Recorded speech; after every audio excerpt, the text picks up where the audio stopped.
train de parler, il parle aux Éphésiens. Et nous avons dit que les Éphésiens, ce n'était pas n'importe qui. Nous avons dit que les Éphésiens étaient bénis. Et cette église était vraiment bénie. La Bible dit qu'ils étaient bénis de toutes les bénédictions. Alors quand l'apôtre Paul les observe et les regarde, il est en train d'élever une prière. Il a parlé du rôle que lui a reçu par la grâce de Dieu. Et après, il se tourne vers cette église. Et l'apôtre Paul commence la section en disant que j'ai fléchi. L'apôtre Paul comprend que pour porter une charge comme des Éphésiens, il fallait être quelqu'un qui comprenne la présence de Dieu et ce que Dieu a fait dans cette église. Fléchir les genoux, mes frères et sœurs, ça devait être notre posture aujourd'hui. Prendre la posture d'humilité. Je ne sais pas combien de temps, combien de jours, combien de fois tu as pris la posture d'humilité devant ton Dieu. Je vois beaucoup de gens dire je prie. Mais dans la Bible, il nous est montré des images des hommes qui ont connu Dieu.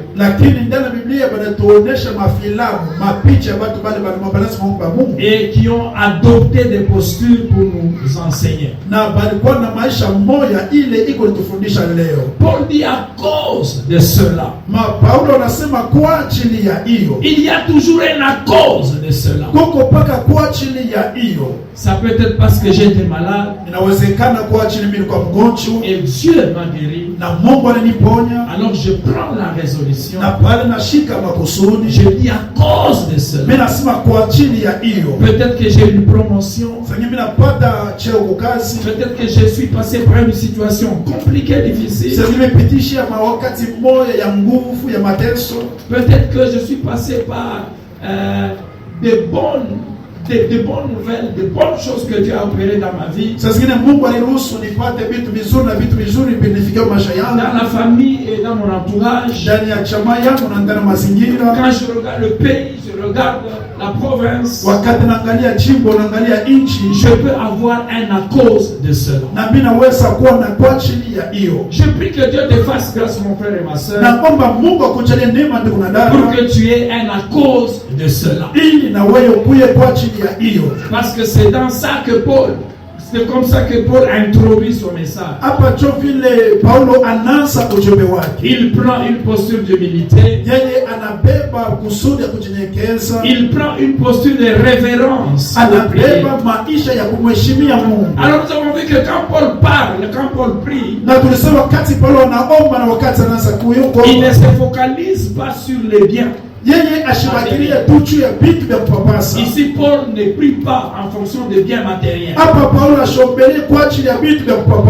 Paul prie parce qu'il sait que une transformation intérieure est nécessaire. Alors Paul s'adresse à qui? Il s'adresse au Père Céleste. Parce que le Père Céleste, c'est lui la source de toute paternité. Alléluia, frères et sœurs. Amen. C'est lui la source de toute paternité. Si Paul a eu des enfants spirituels, et si ces hommes-là ont aussi des enfants, et que si ce sont les familles qui sont venues à Christ, Paul reconnaît la source. Paulo anatambua chanzo. C'est le Père céleste qui est la source de toute paternité. C'est le Père céleste qui est la source de toute autorité bienveillante. Et la prière de Paul, c'est une prière universelle. Elle concerne toute famille dans les cieux et sur la terre. C'est un appel à l'unité des croyants. Quand Paul se met à genoux, il voit une église unie. Il voit des familles unies. C'est comme ça que Paul commence sa prière. Nous sommes presque à la fin de l'année. Je prie pour que vous soyez unis dans votre famille. Je prie que cette église soit unie. Je prie que ce pays soit uni. Alléluia, frères et sœurs. Amen. Quand nous sommes croyants, nous devons militer pour l'unité, mes frères et sœurs. Nos prières doivent être centrées sur la volonté de Dieu. Nos prières ne doivent pas être centrées sur nos désirs égoïstes. L'apôtre Paul avait toutes les raisons de prier pour lui-même. Mais il commence à prier pour les autres. Fin de vie, prenons-nous en charge. La Bible dit si nous portons les fardeaux des uns des autres, nous accomplirons la loi de Christ. Frère, il y a des lois que tu dois accomplir en étant membre d'une église. Il y a des choses que tu dois accomplir en étant membre d'une famille.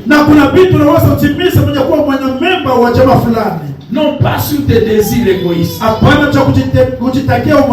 Alors pour le faire, frères et sœurs, l'humilité est la clé. L'humilité est la clé.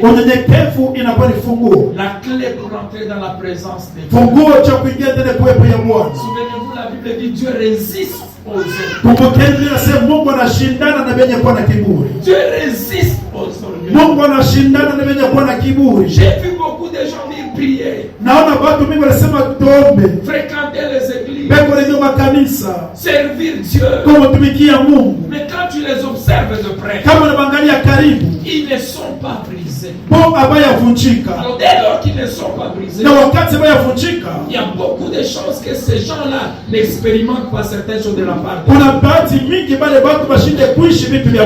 La Bible dit il n'a plu à l'Éternel de briser son propre fils par la souffrance. S'il a brisé son propre fils, il te brisera aussi. Il me brisera aussi. Quelqu'un me donne un bon la main. Amen. Frère, Dieu nous brise. Je ne suis pas tel que j'étais. Non, Dieu m'a brisé. Aujourd'hui, je me comporte autrement. Parce que quand nous venons au Seigneur, nous allons le voir, il nous donne la capacité. C'est-à-dire, il peut nous donner des aptitudes. Il peut nous donner aussi des attitudes. Pour que nous soyons un canal par qui Dieu peut toucher les autres. Mais pour entrer dans la présence de Dieu, apprends à être humble. C'est la clé, mes frères et sœurs. Si tu es humble, tu vas entrer dans la présence de Dieu. Alors nous avons vu aussi, frères et sœurs, que Dieu ne nous donne pas selon nos mérites à nous. Non, il nous donne selon l'abondance de sa propre gloire. C'est pourquoi tout ce que nous faisons, la Bible dit faites-le non pas comme pour les hommes. Je prie Père de vie que 2026 que nous soyons des hommes changés, transformés. Nous ne venons pas à l'église pour un nom. Hatukuyo kanisa juu ya mtu. Nous venons à l'église pour Christ. Tuko nakuyo kanisa juu ya Kristo. C'est pour lui que nous venons. Ni juu yake ndio kama tunakuya. C'est lui qui nous a choisis. Ndio atuchagua.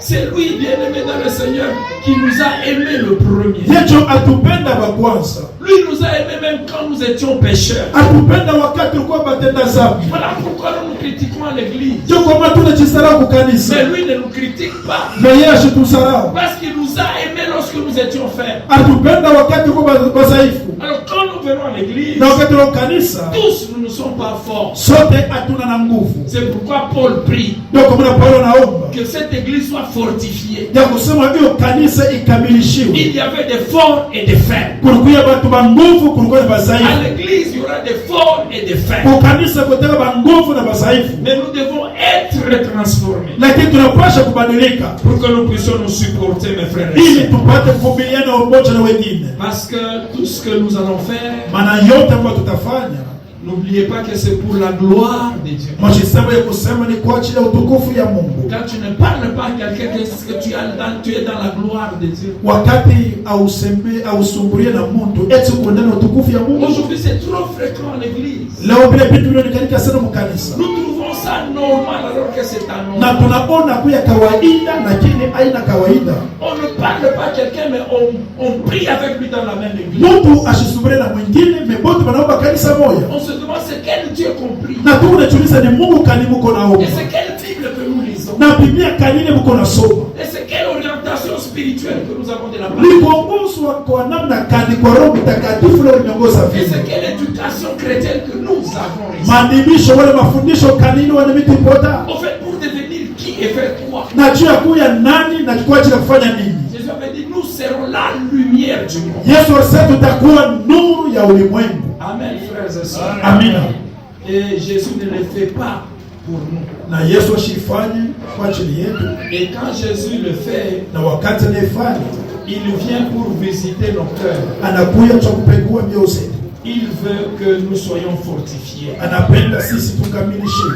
Fortifiés dans notre être intérieur. Tukamilishiwe ndani ya mtu wetu wa ndani. Parce qu'il nous arrive que durant le parcours, Maana tufikiaka ndani ya safari nous avons rencontré des choses qui nous ont affaiblis. tulikutanana na vitu ambayo vilitufanya tunakuwa dhaifu. Alors après la prière de Paul, Na kisha maombi ya Paulo il prie que les disciples soient fortifiés. anaomba wanafasi wapate kukamilishiwa. Et c'est ce que nous avons vu jeudi. Njole tulijifunza siku ya nne. Être fortifié dans l'homme intérieur. Kupewa nguvu ndani ya mtu wa ndani. Alléluia, frères et sœurs. Amina.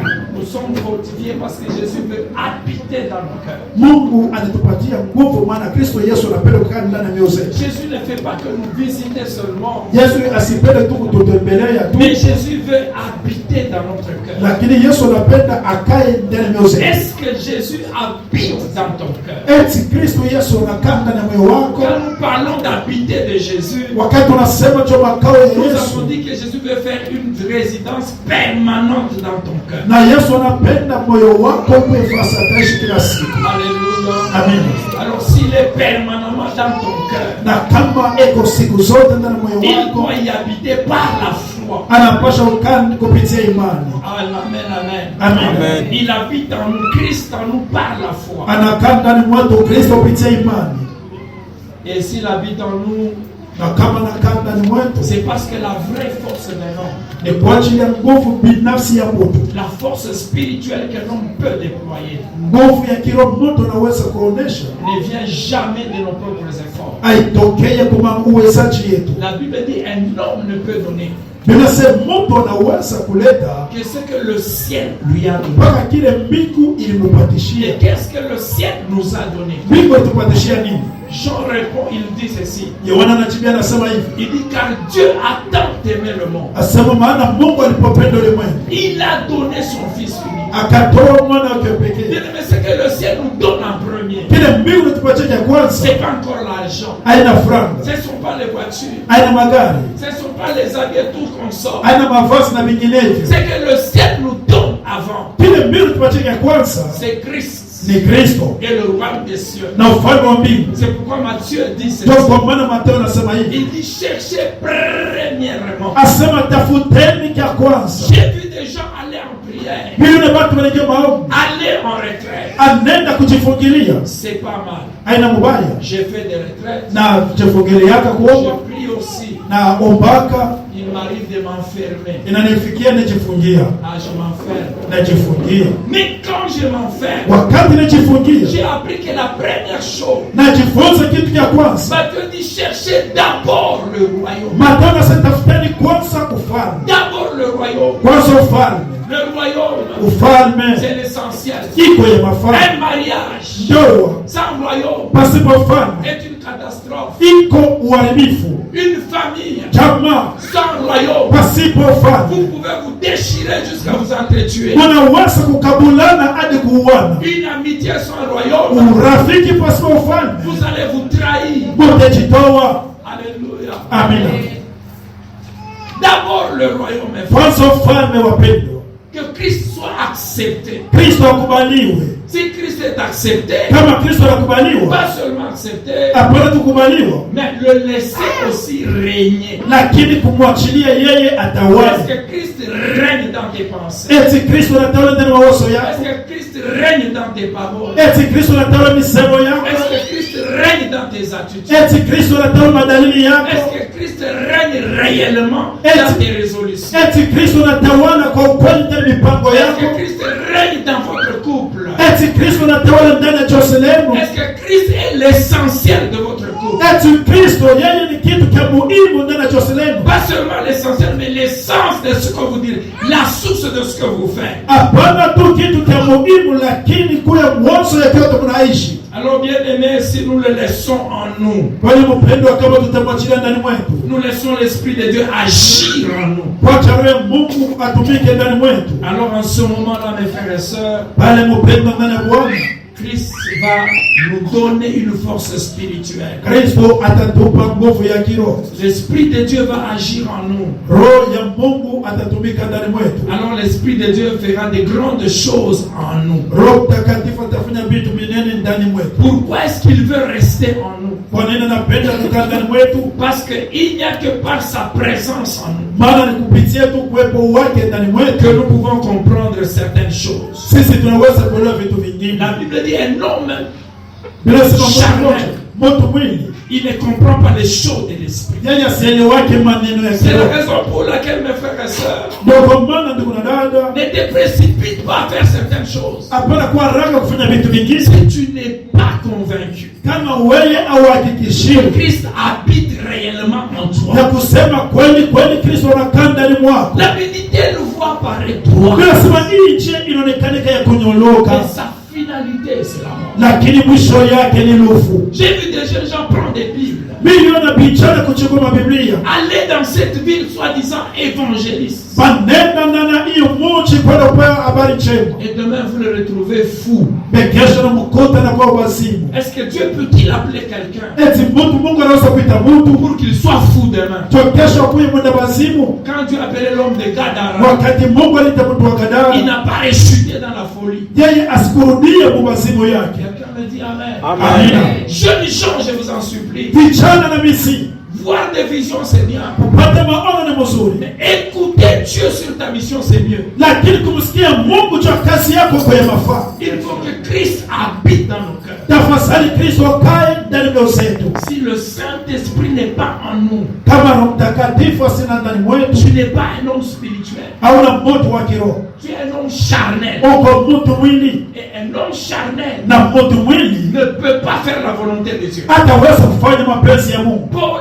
est de rigueur à ces choses-là. Na Paulo anasema kwa ukamilifu kwa maneno Il ne peut même pas en juger. ya kusema hataweza hata kuhukumu. C'est pourquoi quand vous consultez les gens, Ndio kwa maana wakati unaenda kuuliza watu, faites attention à qui vous consultez. kuya mkalamushi, jua nani ule unaenda Si kuuliza. c'est un homme animal, Kama ni mtu mwili, il va te conduire selon la chair. atakuongoza kufuatana na mwili. La Bible dit la chair ne sert à rien. Bila sema mwili asaidie kwa kitu, C'est l'esprit ni roho qui vivifie. iko naleta mzima. Je prie en tant que pasteur Naomba kama mchungaji que tu ne finisses pas l'année par la chair, usimalize mwaka kumwili, mais que Dieu te fortifie à l'intérieur. lakini Mungu akukamilishe ndani yako. Reviens à Jésus. Umrudilie Yesu, Reviens à Jésus. umrudilie Yesu, Reviens à ton premier amour à Jésus. Rudilia mapendo yako ya kwanza pamoja na Et Yesu. jeudi, nous avons vu, il a dit, Siku ya nne tujifunza na si alisema, quelqu'un entend ma voix kama mtu anasikia sauti yangu et il m'ouvre,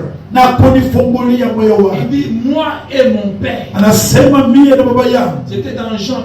Ilikuwa kitabu cha Yohana Il kumoja na dit, nne. nous viendrons chez lui. Tutakuya kwake. Frères et sœurs, Ndugu na dada, es-tu sûr eti unahakikishiwa que quand tu marches, wakati unatembea Jésus est avec toi? Kristo ni pamoja nawe? Es-tu sûr Unahakikishiwa que quand tu es chez toi, wakati uko kwako tu ne peux pas avoir peur la nuit, hata wasa ukanaboka quel usiku que soit le quartier? japo mtaa, Parce que si Christ maana kama est Kristo venu chez toi, anakuja kwako, c'est le royaume des cieux ni ufalme wa mbingu qui est chez toi. iko kwako, Et c'est le royaume des cieux qui est chez toi. na kama ufalme wa mbingu kwako, Laisse-moi t'informer acha nikwambie, que dans ton quartier, ndani ya mtaa wako les gens vont dormir tranquilles. watu watalala na usalama, Parce qu'un seul représentant de Dieu maana mmoja mwangalizi wa Mungu peut faire mieux que 10 000 païens. anaweza kufanya mzuri kushindia 10,000 ya Est-ce wapagani. que j'exagère? Non. Eti naendelea pana La Bible dit par un seul prophète, bila kupitia nabii mmoja, Dieu seul a fait sortir son peuple d'Égypte. Mungu mwenyewe alitosha taifa yake katikati ya Misri. Hapana manabii wawili, Un seul prophète. moja tu.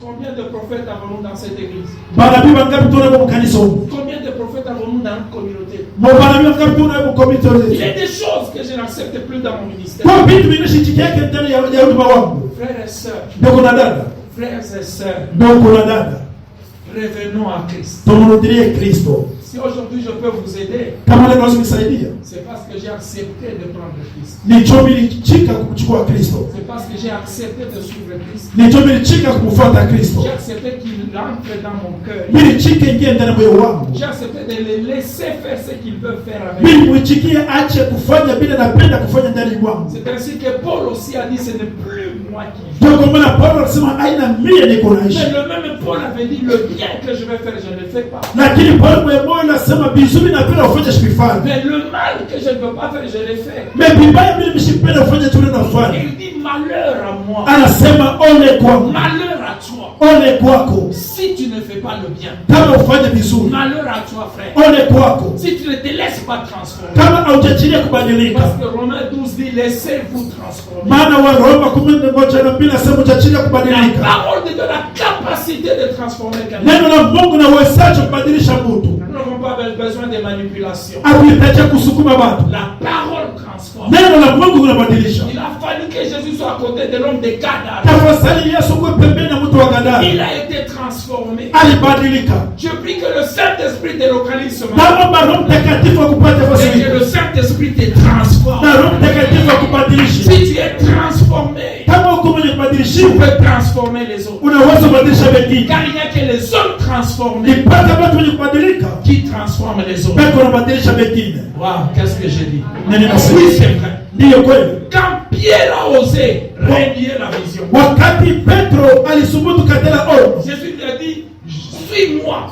Yesu alimwambia nifuate. Ce n'est pas un homme, c'est Dieu. Aina mtu ni Mungu. Le prophète de la terre. Nabii wa kudunia. Il dit, je te ferai. Anasema nitakufanya. Il dit, je vous ferai. Asema itimifanya. Pêcheur d'or. Baada watu wakuvua sabato.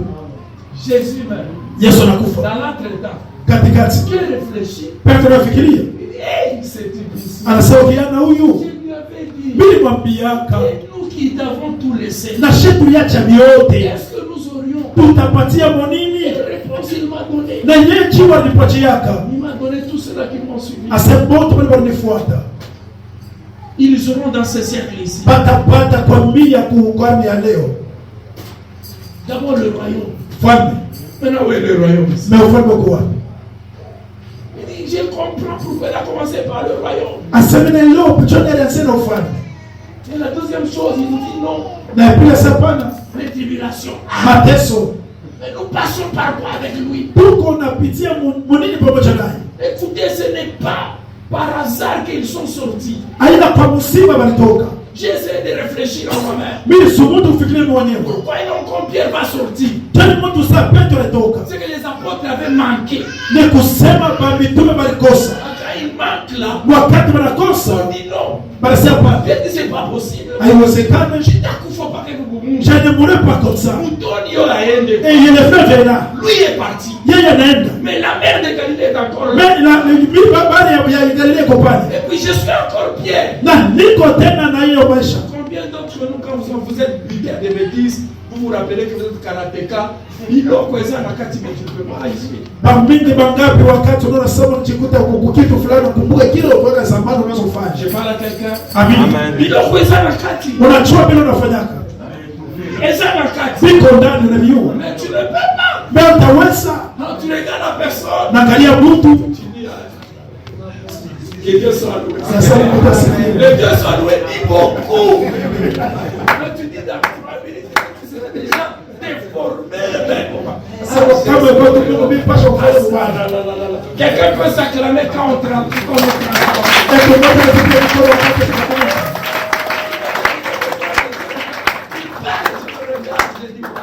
Tole kiana na sema namwangalia. Je regarde, je sais pas. Na sala shiwe. Pasteur.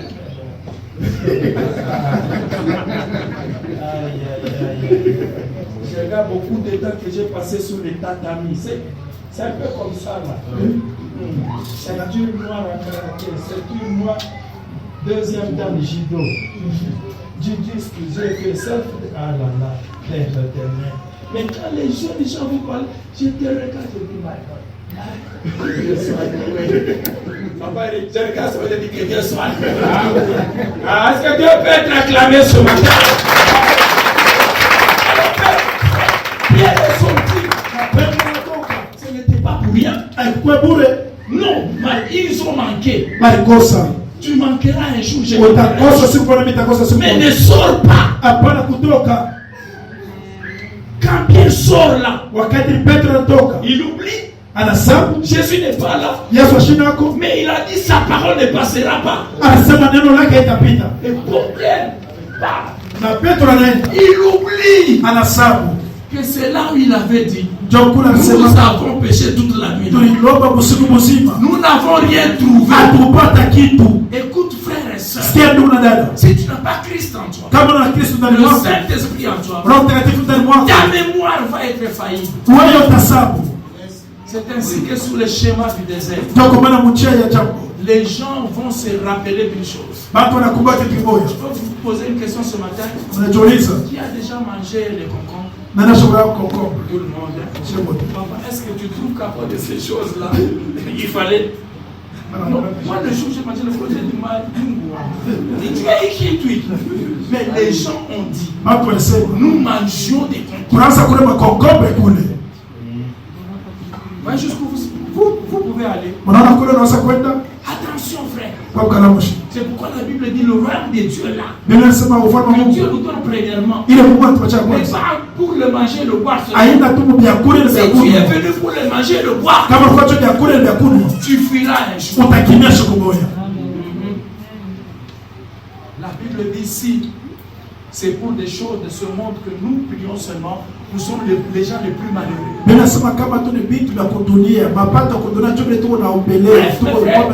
a étalé ces jours-là? Vous le savez. Avant que Jésus ne l'appelle, j'ai lu ma Bible. Pierre prêchait dignement. Non, pas pour lui pécher. Dignement. Il avait les amis. Avant, non? Mais quand il a fait l'erreur de quitter la vision, la Bible ne trompe pas. Que ces jours-là, si Pierre a péché avec les amis, n'a pas eu. Il a trouvé qu'enlever les habits, ça pouvait l'alléger à nager. Et ces jours-là, malheureusement, la Bible dit juste que le matin, Pierre n'a rien eu. Il ne se rendait même pas compte qu'il était nu. Je prie ce matin. Je lève ma main droite au ciel. Que pareille chose ne t'arrive pas. Je dis que pareille chose ne t'arrive pas. Ni juste le matin. C'est presque le matin. Mais les vieux ne savaient pas qu'il était nu. Il était en train vraiment de se débrouiller à un tel niveau. Kasi ya nguvu. En vain. ya bure. J'ai compris le psaume 127. Nielewa Zaburi Si 117. l'Éternel ne bâtit, Kama Bwana sijengi, en vain vous kwa bâtissez. bure moko na jenga. Si l'Éternel ne vous garde, Kama Bwana simichungi, en vain vous vous kwa gardez. bure moko na jichungi. Mais ce matin, j'ai béni Dieu. Asifiwe na bariki Mungu. Parce que la masse que tu as, ce que tu me présentes aujourd'hui, Maana kile ninakona leo m'épouse à dire, inaisoma niseme le kumu sifa ezala na Yesu. imwangalie Mungu. Parce qu'il a bâti, Maana yeye il t'a gardé aussi. alikuchunga. Et vous savez bien ce jour, Na mnajua mzuri siku c'est l'autre disciple, ni mwanafunzi le mwingine petit Jean là, kijana Yohana appelle au vieux. anamkumbusha mkubwa, Eh, viens, asema kaka, attention, kwa mkaramushi c'est le Seigneur. Bwana ule Eh oui, c'est le Seigneur. wakati asema ni Bwana. Vous connaissez la suite. Mnajua Pierre va se jeter dans l'eau Petro analukia mumai, et il va déclarer lui-même yeye mwenyewe anasema à quelqu'un d'autre, hapana, mtu mwingine ne t'approche pas de moi. usinichofei, Je suis un pécheur. niko mtu wa dhambi, Autrement dit, je suis passé à côté. mimi na pembeni, Prends pitié de moi. onihurumie. Je prie pour tous ceux-là qui sont déjà passés à côté. Na obina bote na shibeko na kwenda pembeni.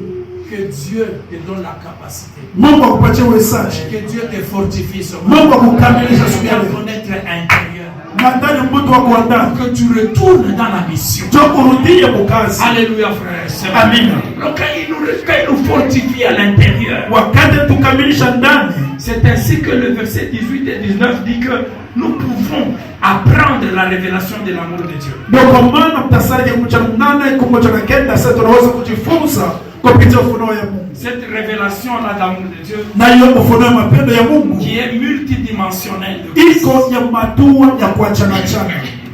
Alors l'apôtre Paul utilise 4 dimensions Na mtume Paulo anatumikisha hatua nne pour décrire l'amour de Christ. cha kuonesha mapendo ya Kristo. Il cite la largeur, Anataya upana, il cite la longueur. anataya urefu, Alléluia. Amen. Il dit il faut que vous puissiez comprendre. anasema inabidi muelewe.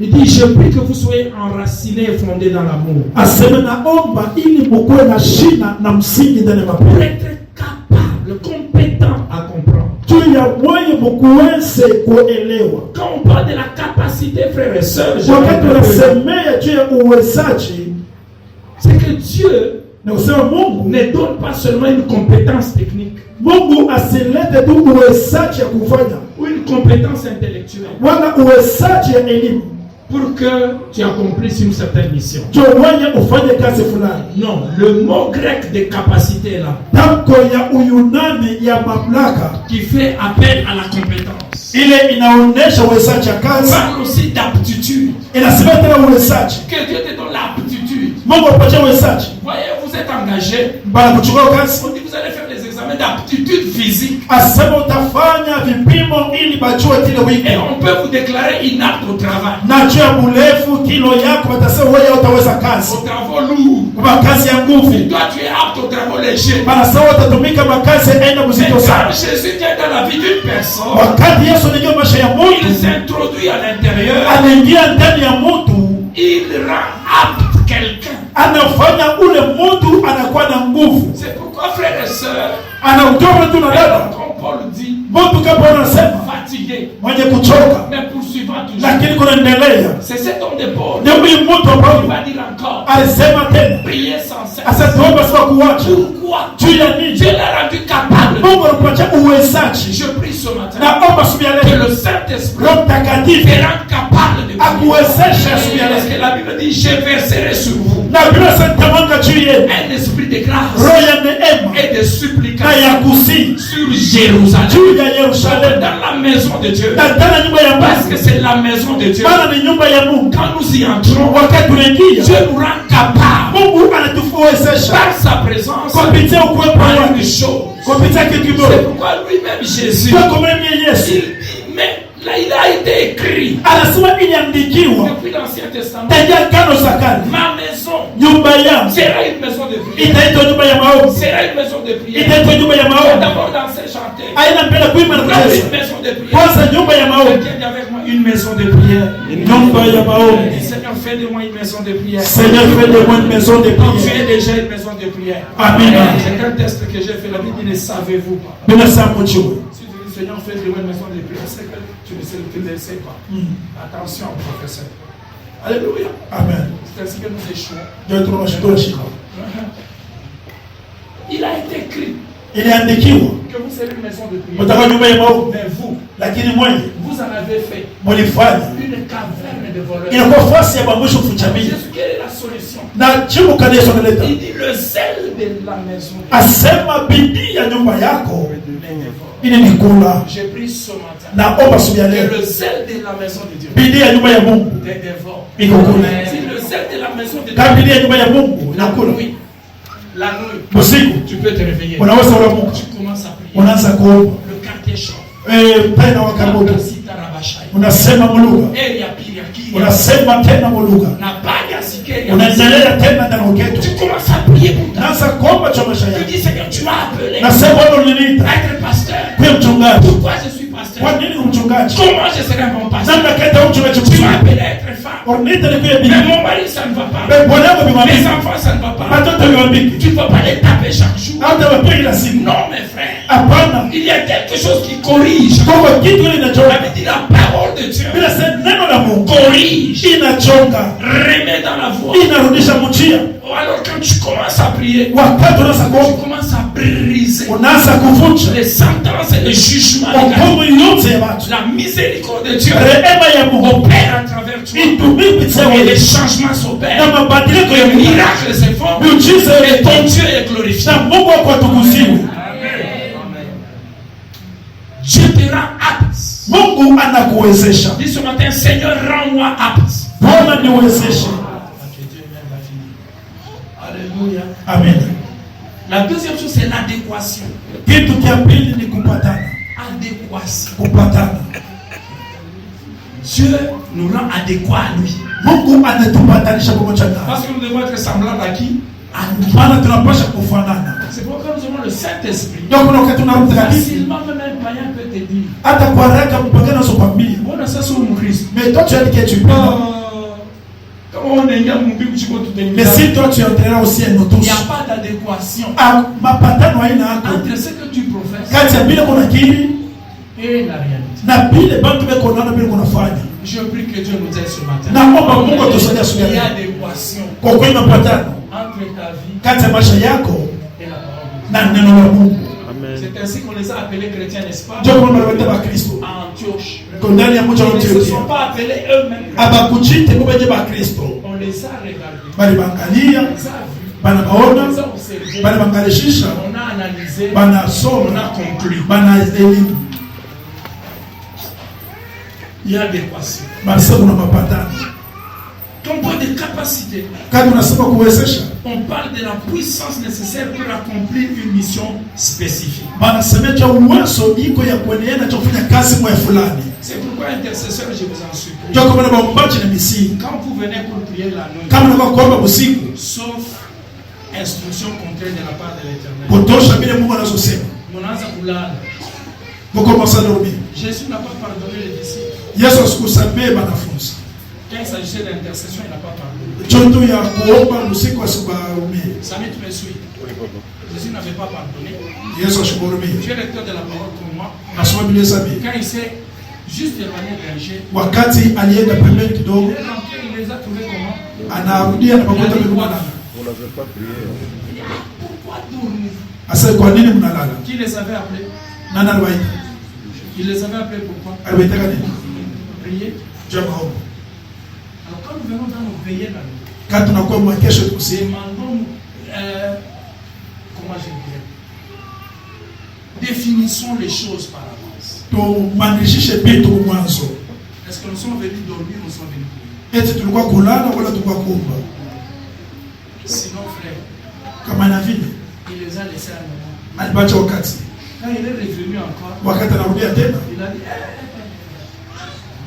qui peut me compléter mon analyse?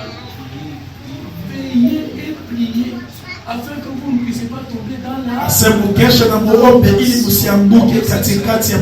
intercesseur, que Dieu revoie notre profil d'intercesseur. Quand nous venons pour prier, nous venons pour prier. Quand nous venons pour répéter, nous venons pour répéter, pas nous raconter des histoires. Quand nous sommes évangélistes, nous sommes évangélistes. Quelqu'un dit Amen. Amen. Quand nous sommes mamans, nous ne venons pas pour blaguer, nous venons pour que Dieu nous imprègne les histoires qu'il faut pour que nos maisons fonctionnent correctement. Est-ce qu'on est ensemble ce matin? Amen. C'est l'éducation chrétienne aussi, mes frères. C'est C'est le dernier dimanche. Ni Jumapili ya mwisho ya mwaka. De ce que j'ai dit aujourd'hui. Mitatoa ripoti ya ile mimi nafundisha leo. Quand on parle des capacités, Kama nasema cha uwezaji, on parle de l'état de celui que Dieu rend suffisant pour une tâche. Banasema hali ya moto ule Mungu anafanya kwa kueneana cho kazi fulani. Très bien, papa, pour que Dieu augmente l'onction à toi. Et l'exemple c'est Moïse. Na mfano ni Musa. Dieu veut qu'il aille faire quelque chose. Mungu anapenda enda kafanya kazi fulani. Mais Moïse répond à Dieu. Lakini Musa anamjibu Mungu. Depuis que tu parles avec ton serviteur. Tangia ulianza kuongea na mtumishi wako. Il a la langue embarrassée. Ashindwa kusema. Autrement nous la protéger ça pour. Tu as perdu juste ton temps. Il va dire choisir quelqu'un d'autre. Chagua mtu mwingine. Ça veut dire Dieu choisit. Unaona Mungu anabadilisha. Dieu n'a pas changé. Mungu asibadilishe. Parce que Dieu peut te rendre capable ce matin. Maana Mungu anaweza kukuwezesha siku ya leo. Et la première des choses que Dieu a entendu capable Moïse, c'est parler. Na kitu cha kwanza kile Mungu aliwezesha Musa, alimuwezesha kusema. Un bon enfant de Dieu doit savoir parler. Mtoto mzuri wa Mungu anapaswa kuya kusema. Je le répète encore, un bon enfant de Dieu doit savoir comment parler. Mtoto wa Mungu mzuri anapaswa kuya kusema. Même dans ce pays, quelqu'un a dit ça. Adamu mwingine mtu alisema. Solo la bien. Yo kusema. Enfin, je ne sais pas le contexte. Ne me prêtez pas des intentions. Ah. Au solo il vient. Mais moi je dis tu dois savoir parler. Parce qu'au commencement ton père a parlé. Beaucoup sont dans des difficultés parce que vous ne savez pas parler. Quelqu'un dit Amen. Amen. Tu dois savoir parler. Et Dieu a dit qui a fait la bouche? C'est moi. Alléluia. Amen. Maintenant qu'est-ce qu'il fait? Il dit toi je t'élève au niveau de Dieu. Comme tu ne sais pas parler là. Je t'élève au niveau de Dieu. Mais ton frère là sera prophète pour Dieu. Laisse-moi dire à quelqu'un. Quand Dieu t'appelle et que tu as des faiblesses, il suscitera dans ton entourage des gens qui vont te compléter. Pourvu que tu acceptes. Quelqu'un dit Amen. Amen. C'est le même secret dans le foyer. Il y a des mariages où quand tu enlèves papa, la famille tombe. Quand tu enlèves maman, la famille tombe. Que Dieu unisse nos couples dans plein de vie. Et que Dieu vous donne la capacité de vous compléter. Je croyais que le couple allait acclamer le Seigneur.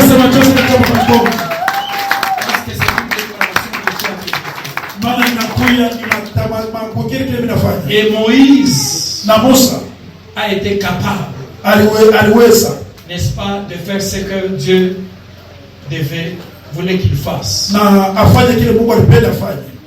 On parle de capacité, je vais finir par là. Finir de capacité ici pour que je conclue. C'est combler le sentiment de disqualification. Ce n'est pas une prière en vain. Quand l'apôtre priait, il savait ce qu'il disait. Est-ce que je bénis quelqu'un ce matin? Il y a des gens qui se sentent, qui ont les sentiments de disqualification. Quand on parle de quelque chose, dans sa vie, il se dit mi à part. Si tu es là ce matin, reçois la capacité de Dieu. Dieu ne disqualifie pas. Il dit à Jérémie, descends chez le potier. Regarde ce que le potier est en train de faire. Il n'avait pas jeté l'argile qui avait raté. Il a recommencé. Et Dieu, c'est un Dieu de beaucoup de reins. Je prie que ce matin, Dieu te refasse encore. Quelqu'un me dit c'est possible. C'est possible. Oui, même Papa Lemoloto a chanté. Pour ce pays, il a dit c'est possible. La deuxième, c'est de combler le sentiment d'insuffisance. Parce que disqualification et insuffisance, ce sont les choses qui s'élèvent très vite comme obstacle quand quelqu'un veut faire quelque chose. Tu verras, tu sollicites quelqu'un. Ah, mais ça, ouais. Moi, je ne saurais pas. Et beaucoup de gens ont fait ça dans la Bible. Ce matin, j'ai prié que Dieu enlève les sentiments de disqualification dans nos cœurs. Que Dieu enlève les sentiments d'insuffisance dans nos vies. Comme obstacle de pouvoir faire, agir et accomplir. Capacité, c'est quand nous voulons savoir notre valeur et notre efficacité. Selon l'apôtre Paul, ça ne prend pas racine en nous. Non, c'est Dieu qui nous rend capables. Alléluia. Amen. Alors, il parle de la largeur. Qu'est-ce que c'est comprendre la largeur? La largeur de l'amour de Dieu embrase toutes les nations. La largeur de l'amour de Dieu embrase toutes les situations. C'est pourquoi Dieu a aimé le monde. Et il a donné Jésus. Et quand Jésus est là ce matin, tu n'as pas d'excuse. Quel que soit ce que tu as fait, quel que soit ce que tu dis, ce que tu prétends être, l'amour de Dieu peut te sauver facilement. Est-ce que je parle à quelqu'un? Est-ce que je parle à quelqu'un? Même si tu as échoué 10 fois, Dieu te fera réussir. Et ça, je le dis. Parce que l'amour de Dieu dure éternellement. Dieu est amour. On dit les langues cesseront, mais pas l'amour. Parce que Dieu est amour. C'est pourquoi mes frères et sœurs, si Dieu nous a aimés quand nous n'avions pas la forme de serviteurs, aujourd'hui il ne va pas te laisser. Il va te faire du bien. Quand on parle de la profondeur, parce que l'amour de Dieu descend jusqu'aux détresses humaines. Et Papa Mwamba l'a dit ce matin. Il a dit quand Dieu décide de venir, il ne délègue personne. Dans son amour d'allié, il vient lui-même pour s'assurer qu'il y aura une solution durable. Quelqu'un, quand Jésus est venu dans ta vie, ce n'est pas pour des solutions temporaires. Il est venu pour des solutions durables. Reçois la solution de Dieu. Alléluia. Amen. Quand il parle de la hauteur, c'est parce que la Bible dit, dans son amour il a dit, je ne vous laisserai pas. Alléluia. Amen. Il ne te laissera pas orphelin. C'est l'une des choses que moi j'appelle Dieu Papa, mon Dieu. La mort de mon père a failli m'amener loin. Et Dieu s'est révélé à moi comme Père. Depuis ce jour-là, je l'appelle Papa, mon Dieu. Tu ne peux pas te taper la poitrine de ton père, mais moi j'ai Papa, mon Dieu.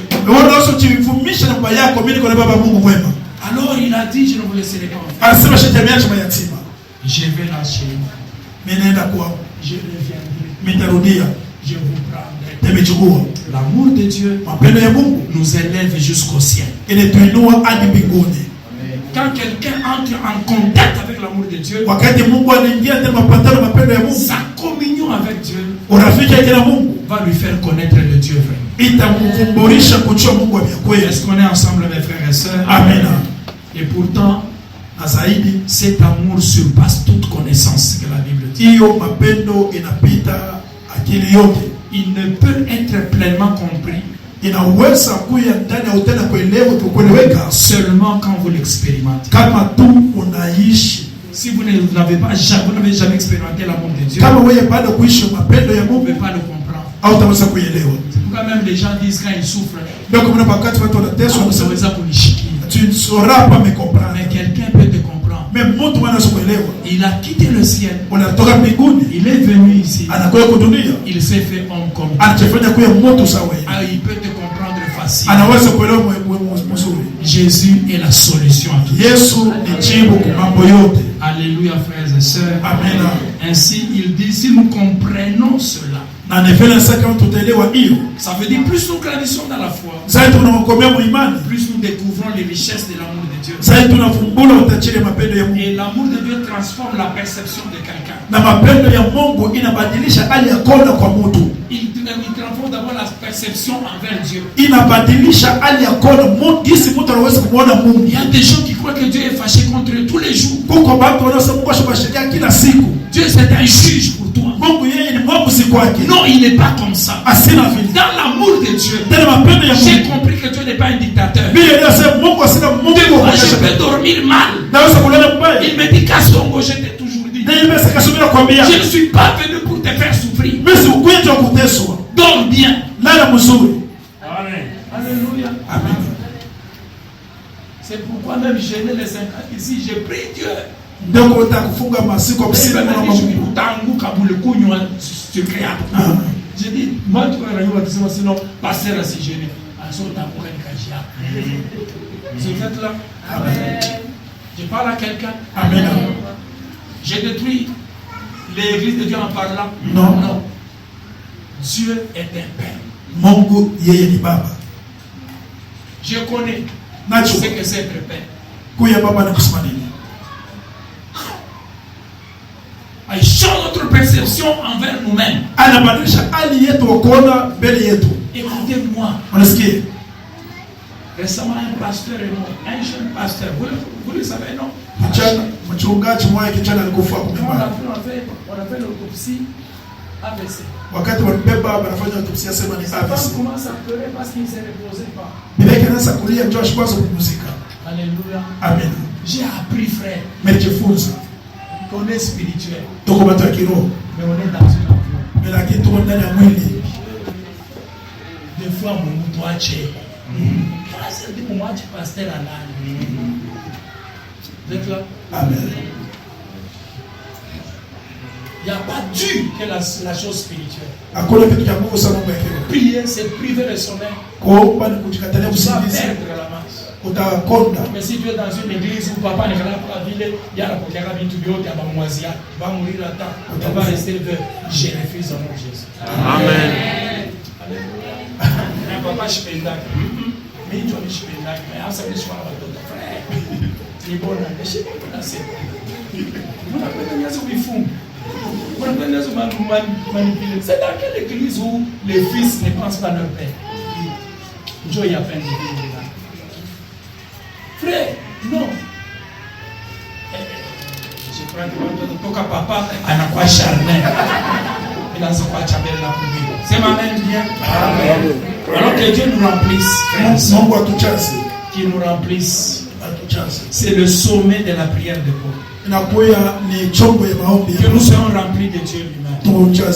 Je prie ce matin que tu sois rempli de Dieu lui-même. Quand tu es rempli de Dieu lui-même, ça ne signifie pas que tu ne manqueras pas.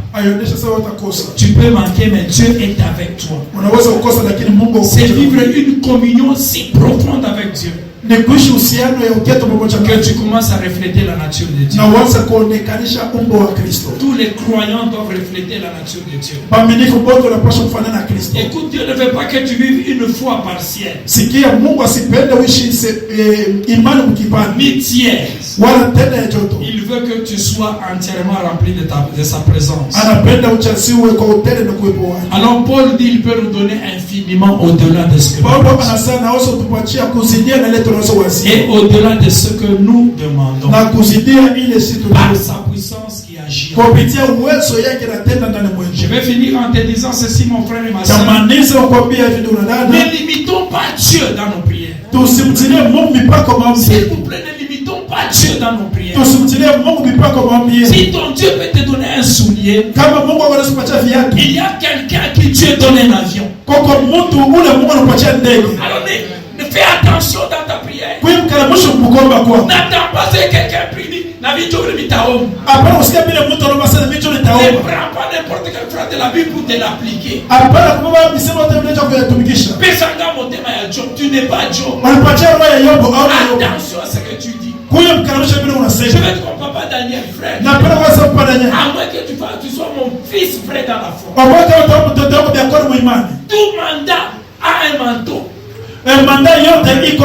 Et tout manteau a des implications. J'ai toujours prié pour que tu ne sois pas comme moi au niveau de la discipline que Dieu m'a donnée. Moi, je n'ai rien pour moi. Tout ce que j'ai appartient à Christ. Maintenant, si toi tu ne peux pas être comme moi et tu pries être moi, tu ne le seras pas. Parce que tu as des difficultés à faire des sacrifices. Moi, Dieu m'a appris à faire des sacrifices. Et je l'ai fait. J'ai Dieu. Si tu me demandes et que tu es dans la vérité, je vais trouver, je vais te donner. Quelqu'un dit Amen. Amen. Ne limitons pas Dieu. Prie le Seigneur. Qu'il te donne ce que toi tu crois qu'il peut. Alléluia. Amen. Tu crois que tu peux voyager beaucoup? Tu crois qu'il peut te donner beaucoup d'argent? Prie. S'il te plaît, ne limite pas Dieu. Prie le Seigneur. Amen, amen. Amen. Prions le Seigneur. Que Dieu nous amène à être capables de bien plus.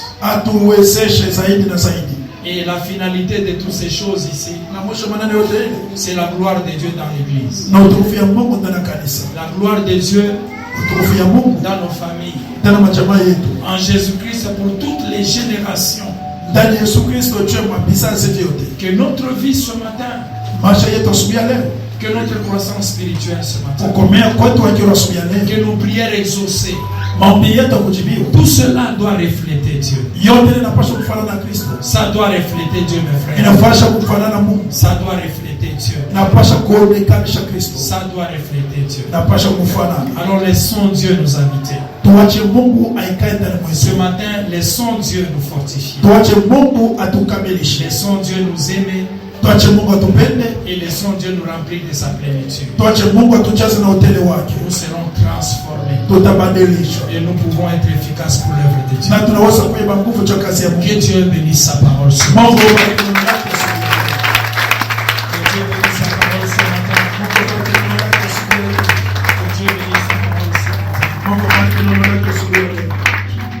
Que Dieu bénisse sa parole ce matin. J'aimerais que nous puissions